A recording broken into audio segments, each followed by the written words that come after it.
My name is Ghost. This is the old wolf. He doesn't talk much, but he's never wrong. I want to ask you something.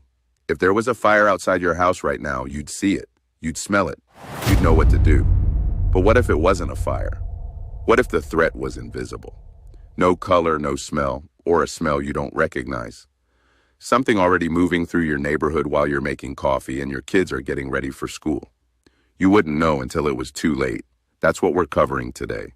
And I'm going to give you a practical system, gear, a safe room, and a decontamination protocol that most families in this country simply do not have. Let's get to work. Let me start with something that will surprise you. In February 2023, a train carrying hazardous chemicals derailed in East Palestine, Ohio, a small town, quiet neighborhood, the kind of place where nothing like this is supposed to happen. The derailment caused a fire, then a chemical release, then a controlled burn that sent a massive black cloud over the town. Residents were told to shelter in place, then to evacuate. Then they were told it was safe to return. But when people came back, they started getting sick. Headaches, rashes, difficulty breathing, coughing that wouldn't stop. One mother said her daughter was still vomiting every day, months later. And researchers found toxic chemicals inside buildings nearly a mile from the crash site, still present more than 4 months after the incident. That was Ohio, a normal American town, a Tuesday in February. Now let me give you the bigger picture. According to federal data, since 2020, a major chemical incident has occurred in the United States roughly every 4 days. Every 4 days. Over 400 major incidents in 4 years. The UK responds to around 1,000 chemical incidents per year.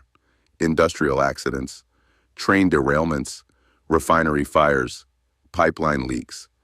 These are not rare events. They happen constantly, and most of them never make national news. And that's just industrial accidents. We haven't even talked about pandemics, about the biological threats that move silently across borders, the way COVID did in early 2020, when most people had no masks, no plan, and no idea what was coming. I'm not here to scare you. I'm here to give you tools. Because here's what the old wolf and I know. None of the people in East Palestine had a safe room. Most of them had no respirators. When the sirens went off, they had nothing. And many of them paid for that with their health. You are not going to be that family, not today. Before we talk about gear, I need you to understand what you're actually protecting against. Because there are 2 completely different types of airborne threats, and they require different responses. Confuse them, and your preparation is useless. The first type is particle threats. This means dust, smoke, bacteria, viruses, mold spores, radioactive particles. Things that float in the air as tiny physical pieces. Think wildfire smoke, think COVID. Think a dirty industrial fire like East Palestine. These are particles. They are physical. They can be filtered out. The second type is gas threats. This means toxic fumes from a chemical spill, chlorine released from a manufacturing facility, ammonia from a ruptured pipeline. Gases are not particles. They are molecules that mix directly into the air. And here is the critical thing most people don't know. A particle mask, including the N95 you used during COVID, does absolutely nothing against chemical gases. Zero protection. You'd be breathing the gas right through it. This is not a detail. This is the difference between surviving and not surviving. Now, most of the airborne threats you are statistically likely to face in your lifetime, an industrial fire, a train derailment, a chemical plant leak, a refinery accident, or a mix of both. Burning chemicals release particles and gases. A biological outbreak is particles. A direct chemical release, like a pipeline rupture or a factory leak, may be gas only. The good news is, the old wolf is going to show you a layered system that covers both, starting with what you need right now and building up from there. Let's talk about what to actually put on your face. And I want to walk you through this from the bottom up, from what every single family should have today to what the serious preppers among you will want to invest in. Level 1, the N95 mask. You know this one. But let me tell you what it actually means. The N stands for not oil resistant. The 95 means it blocks 95% of airborne particles that are 0.3 microns or larger. That covers smoke, bacteria, viruses, fine dust, Radioactive fallout particles. For most everyday emergencies, a wildfire nearby, a biological outbreak, a burning chemical incident where you need to evacuate, an N95 is your baseline. Cost, about $1 per mask. A box of 20 costs around $15. Every family should have a minimum of 2 boxes stored right now. Important, it must seal against your face. If you have a beard, I'm sorry, but it won't seal. In a real emergency, you either shave or the mask is decoration. Level 2. The P100 half-face respirator. This is a reusable rubber mask that covers your nose and mouth with replaceable filter cartridges.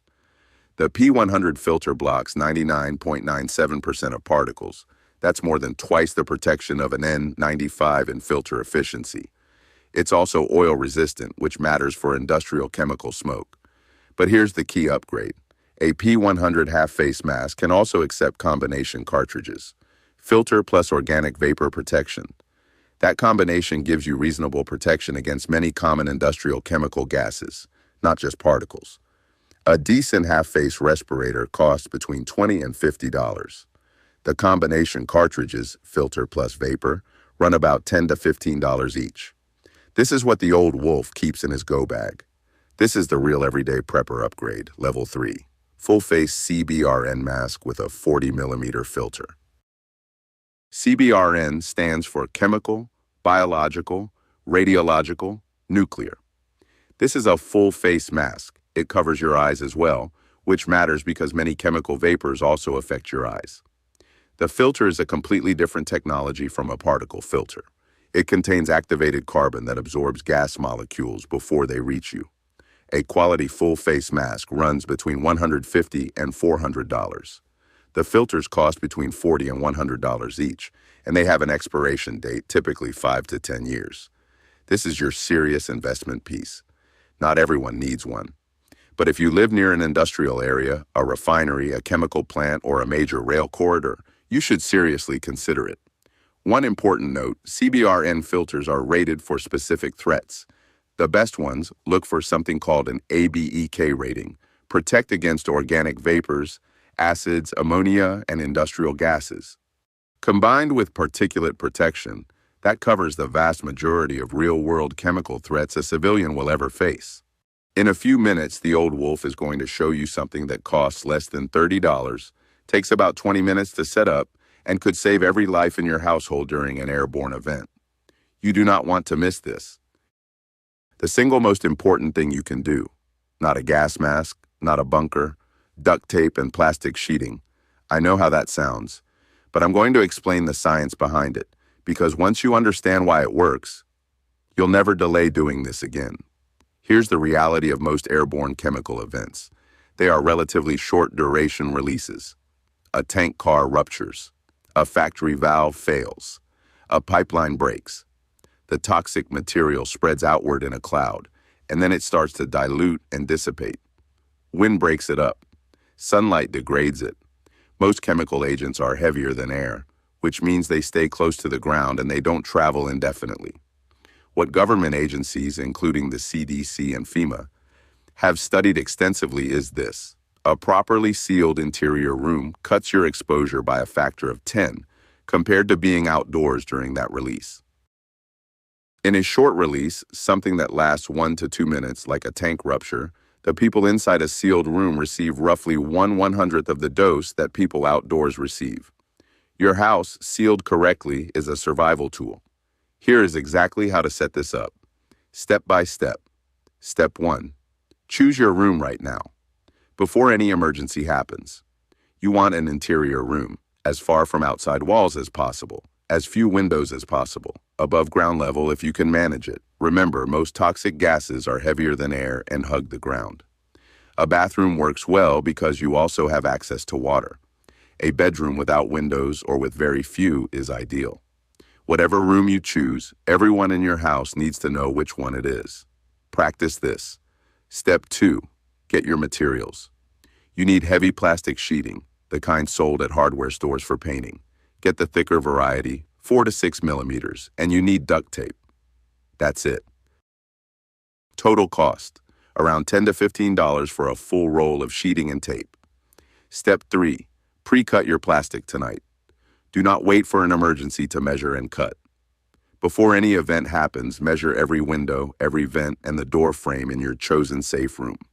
Cut pieces to size, label each one with a marker, window east, door, vent, and store them rolled up in that room with the duct tape. When an emergency happens, you may have less than a minute to seal that room. Pre-cut plastic means the difference between doing it in time and not. Step 4, and this one catches people off guard. Your HVAC system is your enemy during a chemical event. Your heating and air conditioning actively pulls outside air into your home. The moment you hear about any airborne release in your area, turn off your heating or cooling system immediately. Go to your breaker box and know which switch controls it right now, before you need it.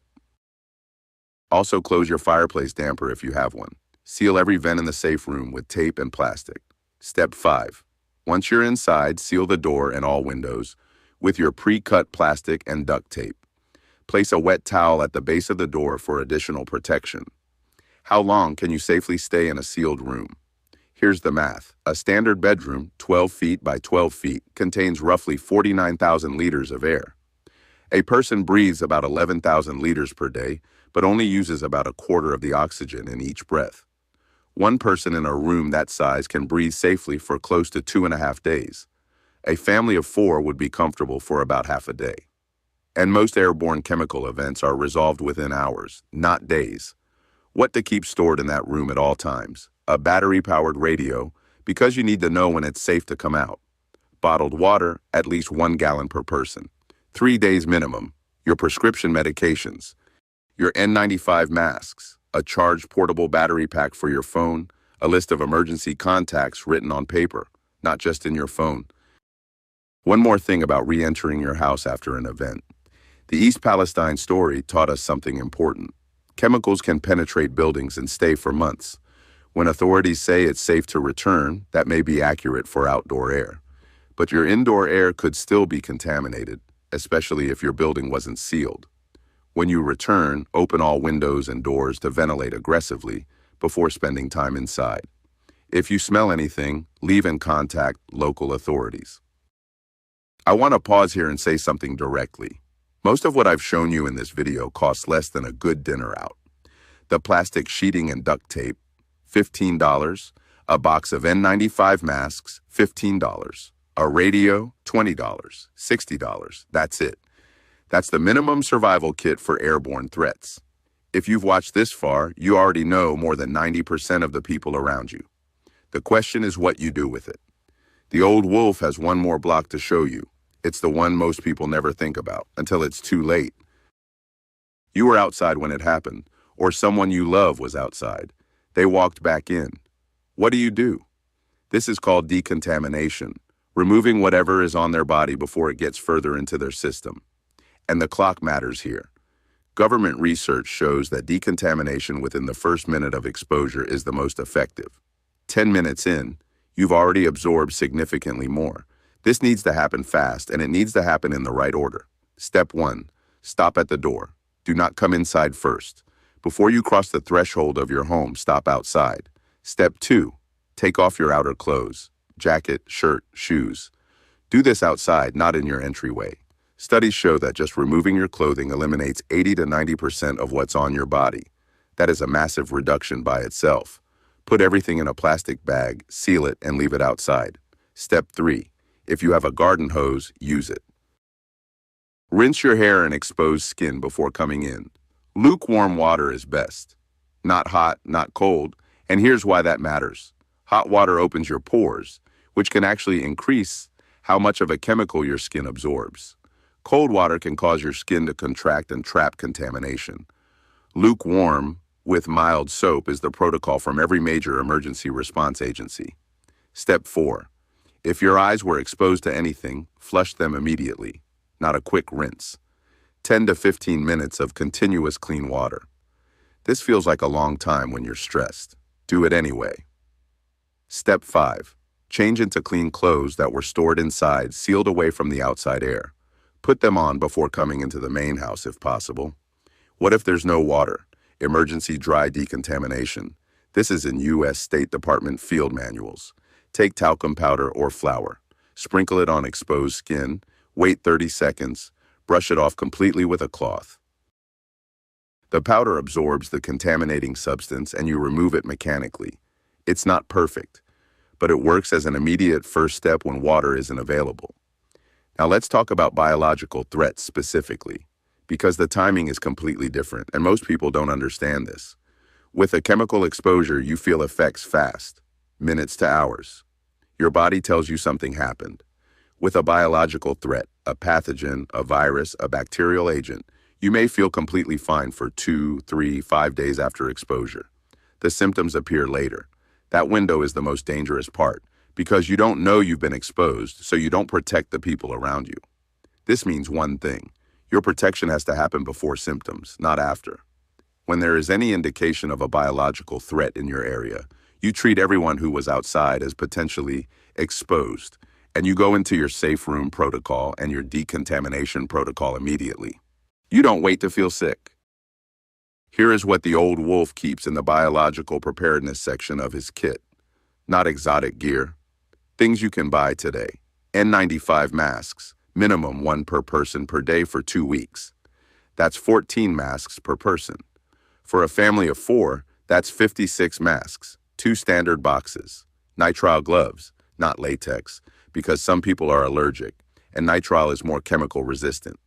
Multiple boxes. Hand sanitizer with at least 70% alcohol, not 50%, not the cheap kind that barely registers. 70% minimum, because that's the threshold at which it actually kills pathogens reliably. A thermometer and a pulse oximeter. The pulse oximeter is a small clip you put on your finger. It costs $15 to $20. It tells you your blood oxygen level. In respiratory illness, blood oxygen is the first thing that drops, often before you feel seriously ill. A reading below 94% means you need medical attention. This one device can tell you whether you have a cold or a medical emergency. And finally, know your local poison control number before you need it. In the United States, it's 1-800-222-1222. Save it in your phone right now. These people can tell you exactly what to do in the first minutes of a suspected chemical exposure, specific to whatever substance was involved. Here is what I want you to do before you go to sleep tonight. 3 things, that's all. 1, pick your safe room. Walk through it right now. Decide which room it is. Tell every person in your house.